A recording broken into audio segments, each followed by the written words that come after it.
This is the moment we've all been waiting for. Hank Wang finally did it. By introducing Noctigon Meteor M44, we finally get a proper dual-channel flashlight that is not some hot rod that lasts 10 seconds or turbo and then drops to 10% of output. With bunch of Enthusiast LED choice, different colors, auxiliary lights and switch backlight colors, we finally get an Enthusiast light that, thanks to dual channel boost driver, gets the performance of much more premium traditional flashlights. Hello YouTube, flashlight enthusiast here, and in today's video I'd like to show you all the tweaks and tricks and my impressions about the Noctigon M44 Meteor that I've used for the last couple of weeks to show you guys how amazing this flashlight is and how it is different from all other hot rod hang lights that I used previously.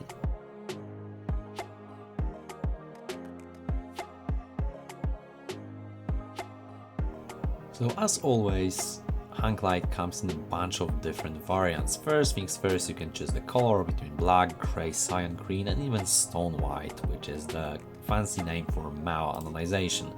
Then the switch backlight color, unfortunately this one does not support RGB switch color yet, however I suppose it will be soon. Then switch retaining, obviously flat version for standard, raised version for increased accidental activation resistance, however I never use this one. And then you can always choose a bunch of different LEDs for channel 1 and channel 2. My personal favorites is either the mix of Nichia 519A between 2700K and 5700K, so you can say have the tint ramping version, but also the nice addition which I also got is the W1 Osram for 1 channel for throw, which is really nice, and then the cool white Nichia 5700K with dome for matching the cool white emitter. And surprise surprise, it is on a sale right now, so if you're really hesitating, it is probably the best time to grab it now, because Hank usually does not make any sales. So probably, as many of you, I couldn't decide on one, so I picked not one but two meteors so that I can have all that I desire. The new Meteor comes as a standard Hank Wang box with plain cardboard with markings what version do you have. This one is from mix of Nichia 519A, 2700K and 5700K in grey.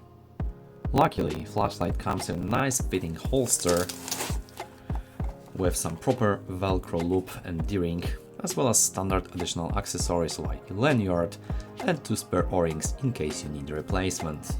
Even though it is an Enthusiast flashlight, I really miss a manual here, as Unreal 2 for this particular model is much more different than any standard one. The holster is really of a nice quality, offering a good attachment with proper loop diameter so that it can accommodate even larger belts. The D-ring is also a nice addition and the velcro holds nicely, and there are no holes in the lower portion of holster so that the flashlight anodization is properly protected. So here it is, side by side with the older model, the D18 from Emissar. At first glance they look quite identical and you might think that Hank just put the design of the 18 and just added some things. Yeah, basically yes, but the differences are quite substantial. First of all, now instead of 18 individual optics optimized for throw, we've got 4 quad optics known for DT8 for example, that are not that throwy but rather mix of flat and throw. However, bear in mind that these particular models are the most throwy you can find. Second thing is obviously we finally get auxiliary LEDs in different colors, so RGB, along with the glow switch. Unfortunately, no RGB yet, however, I believe it will come soon. The cooling fins seem identical, as well as the cuts of anti-rolling feature. Same goes with the lanyard attachment here, as you can see. However, if you look closely, the knurling got less aggressive on the newer model than on the D18. Those are really sharp and grippy, however those are much more polished and not that aggressive on your hand and pocket.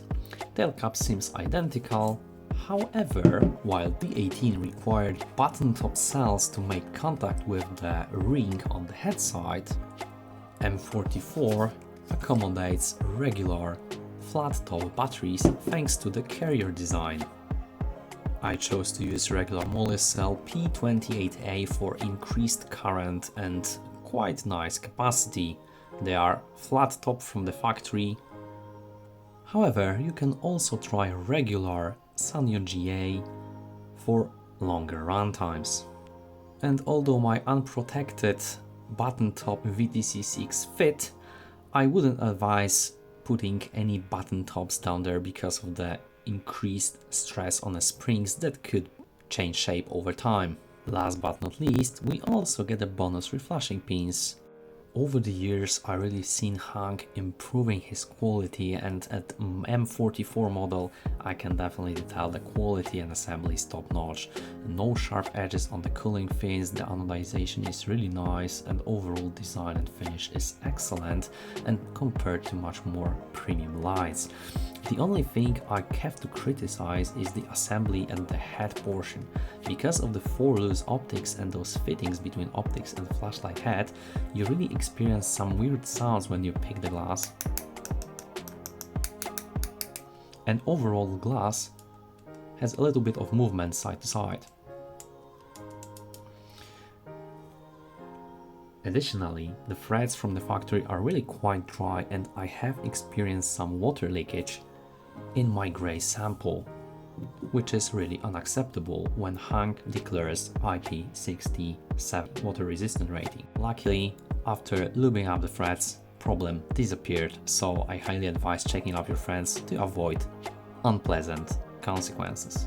And if you asked, I usually use the Niogel from Armitech. It seems to work the best in my experience. This time, Hank decided to locate different channels interchangeably so that you don't have 2 optics of one channel and 2 optics of second channel, but rather they are distributed evenly. I assume that it should be connected with heat dissipation, as going fully on one channel will create the heat on one side of the flashlight while leaving it cold on the other side. Unfortunately, this limits the use of frosted optics, mixing it with regular ones. However, choosing different LEDs might be a solution to this problem, as Nichia 519A and Samsung LH500D give really nice, pleasant round beam that is perfect for up-close illumination, while the domed LEDs or Osram ones create really nice, throwy beam for medium range object illumination. Thanks to the LED positioning and optics used, the beam is quite nice and smooth. Well, maybe not in the case of Osram W1, however, as you can see, there is this ring around the hotspot between the spill. However, if you combine it with the second channel of flooded LEDs, this ring actually disappears and you've got really nice combination of floody and throwy beam with same optics. As you can see, camera could detect some pulsing at lower modes, however I couldn't say the same about my eyes, so I'm not sure if it's the problem really. I have to admit that auxiliary LEDs on this particular model are really marvelous. We've got 16 of auxiliary LEDs fitted under the optics right between the LEDs, just like in the DT8 or DT8K model.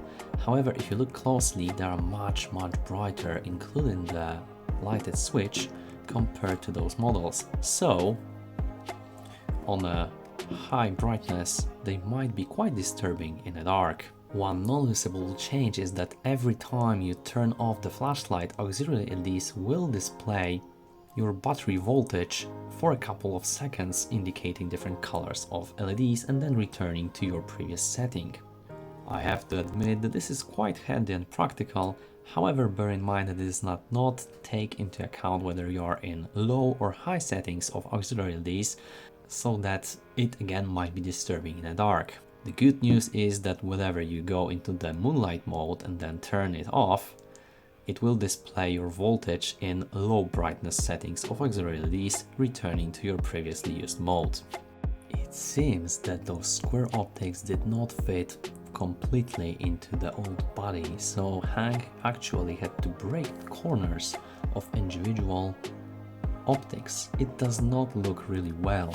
However, luckily on my samples, optics are not broken and the beam quality is superb, so I assume it does not affect the beam pattern at all. Please let me know in the comment section down below if you experience any problems associated with this issue. As Hank already slightly modified the battery tube, I really missed the opportunity to build in a USB-C charging port, as it could be found on a battery tube in Noctigon K9.3. Well, theoretically M44 uses the Unreal 2 software, however, because of the two-channel nature of this flashlight, the software has been modified, so I think this section will take longer than usual. Some standard operations include basically one click for on, one click for off, then if you are in a off position, holding the slider will go into the moonlight mode, and then holding the switch will increase and then decrease the brightness. However, normal triple click will go from stepless dimming to stepped ramping. However, in this case, triple click will toggle between different channels, so 1, 2, 3 goes to the second channel, then 1, 2, 3 again goes into the two channels combined, and then triple click again will go into the manual blend. So now when you click and hold, you change the distribution between one set of LEDs and then the second one. So basically here you've got the tint ramping, alright, and then triple click again to go into the fifth mode of dual channel light, which is automatic blend. So basically now when you click and hold, you go between first and second channel in gradual steps, so in automatic blend. Triple click will go into the first channel again. So the main confusion was how to use set modes instead of stepless dimming if 3 clicks from on changes the channel. Well, Toykeeper changed it to 6 clicks from on. 1, 2, 3, 4, 5, 6. And now we are in the stepped mode, alright? And it does function in all different dual channel mix.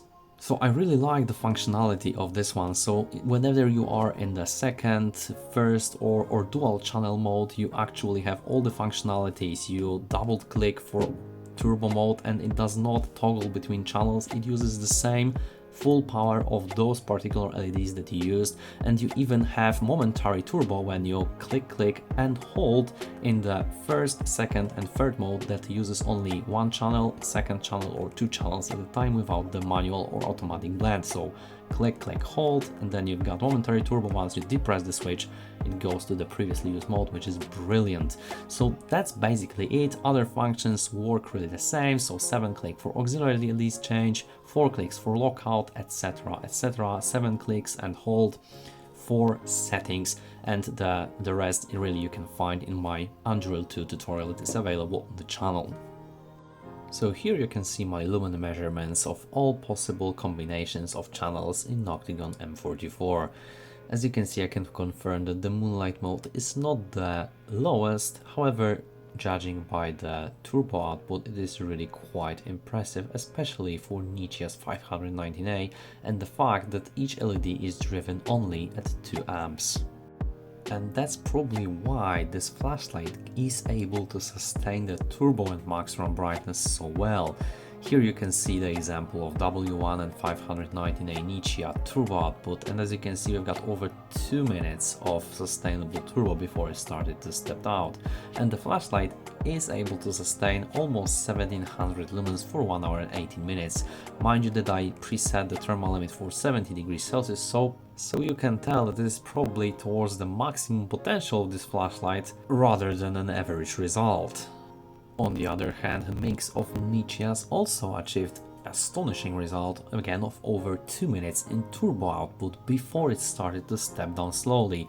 Mind you that the step down was over the course of 6 minutes, so definitely not a sharp one, and this combination was able to sustain around 1500 lumens with 65 degrees of flashlight body temperature after the sustainable limit. Again, runtime of around 1.5 hours is not amazing, but we could see the increased potential with higher capacity cells. So going into the turbo runtime graphs of individual channels, here are the W1s from Osram. As you can see, we've got 8 minutes 11 seconds of turbo runtime before the flashlight started to step down. These are, mind you, that this is over 3650 lumens at start, and this flashlight is able to sustain around 1500 lumens from this single channel, but heating up to 71 degrees Celsius after some time. 1 hour and 15 minutes is not an impressive runtime, however, the sustainable output is rather quite impressive. And here's the turbo of Nichia 599 5700K, over 4000 lumens at start and over 9 minutes of sustainable output before the step down occurred. Here around 1700 lumens sustained for around 1 hour 11 minutes, with flashlight body again achieving stably 70 degrees Celsius. And for the warmer Nichia 2700K, well, here we've got around 500 lumen loss at start and definitely a way more quicker step down after 6 minutes 39 seconds, and the step down is also much sharpened than in the case of colder Nichia.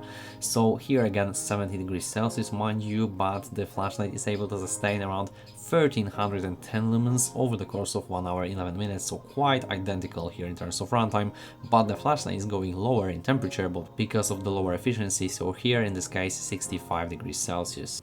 Going to the max ramp category, here are the two channels W1 and 519A. Here again 8 minutes of sustainable output before the slow step down over the course of 6 minutes to around 1956 lumens, and over time we have around 1700 lumens sustained with over runtime of 1 hour 40 minutes, flashlight body achieving, surprise surprise, 70 degrees Celsius.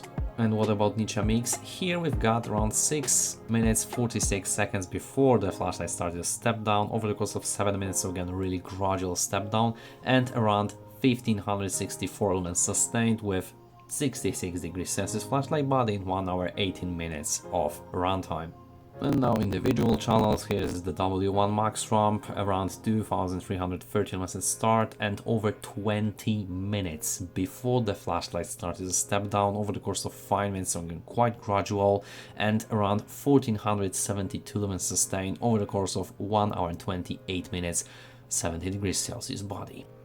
Cool white Nichia 519A, here around 2550 lumens at start and over 21.5 minutes of sustainable output before a slow step down over the course of 10 minutes, mind you, to around 1670 lumens and 1620 lumens sustained over the course of 1 hour 24 minutes with flashlight body achieving 66 degrees Celsius. Last but not least, the warm Nichia 519A, here around 400 lumens less than in case of cool white emitter and around 17 minutes 43 seconds before the flashlight started to step down over the course of 8 minutes to around 1314 lumens, which was able to be sustained for another hour, then a slow step down, a quick drop but nothing substantial, so 1 hour and 37 minutes of total runtime before starting to step down to lower modes and 67 degrees Celsius body temperature stabilized. Phew, I almost lost my breath here, but I hope you could see that this flashlight offers an amazing performance thanks to the quite efficient boost driver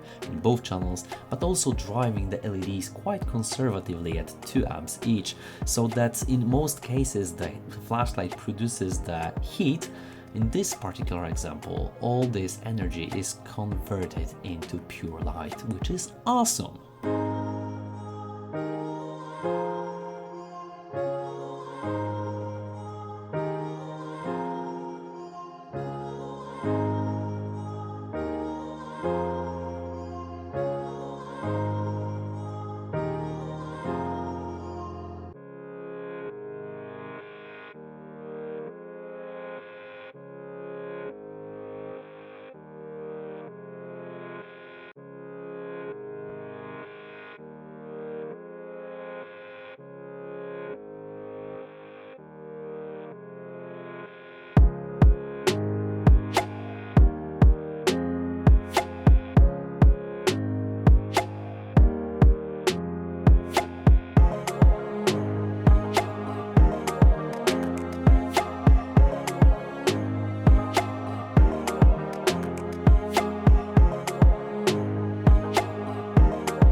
So here is my final verdict of the Noctigon M44.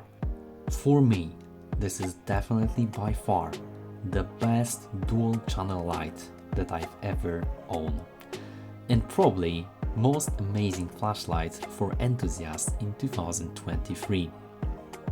Finally, we get a proper functionality of dual channel flashlight where we have equal 2 channels consisting of 8 LEDs that can produce roughly 4000 lumens each, so that we can really take use of both fluoro and floody channels inside the flashlight that really can be accommodated in a pocket or small hand that does not step down in a hot rod fashion from after 10 to 15 seconds, but rather can hold the turbo output for minutes, not to mention max ramp or lower modes.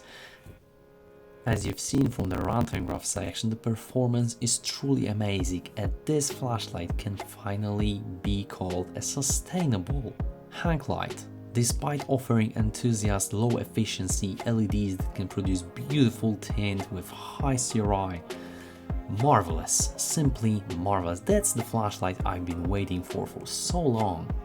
And I think this is the most positive part, that you can get really nice enthusiast light with lots of different LED choices with sustainable boost driver that can be still fun to play with Unreal 2, and the quality is still decent and the price not too high, especially on the sale right now.